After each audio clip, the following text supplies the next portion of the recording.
What's up, guys? So let's talk that JS, DM, and BF connection and get right into it.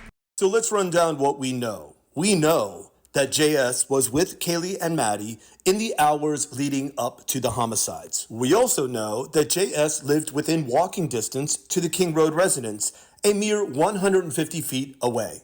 We also know that right after the homicides, JS apparently went missing, so much so that his employer called in for a wellness check on him to the Moscow police. It's alleged that JS was missing for an entire week after the homicides. Now, this is where it gets interesting. We know that shortly after the homicides on King Road, Moscow cops searched the apartment of JS and found an extensive trail of blood both inside and outside of his apartment. But was that blood ever tested? And last but not least, we also know that on November 20th, just a week after the homicides, Moscow cops held a press conference where they had already formally cleared JS and both surviving roommates, DM and BF, who, as we know, were present inside the King Road residence before, during, and well after the homicides. We do not believe the following individuals are involved in this crime.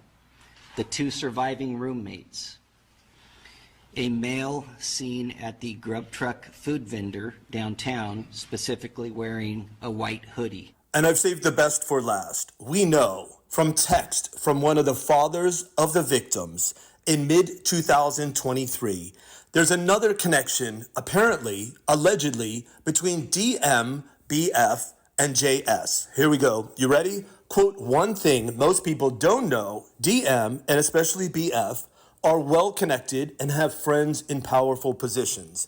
She, meaning DM, is lying and protected by her stepmother's law firm. Sounds like there's some power in that firm. They, meaning DM and BF, are also being helped by JS's family, who is also very affluent and well connected. As usual, I have so many questions. First up, where was JS at the time of the homicides inside 1122 King? And why would someone go missing for almost a week after the homicides? Someone that also had an extensive blood trail inside and outside his apartment. Why on earth would JS's family get involved in the Idaho 4 investigation and be helping the two surviving roommates, DM and BF, the two people who were inside 1122 King at the time of the homicides? So this is where we really need to all ask ourselves, what's really going on here?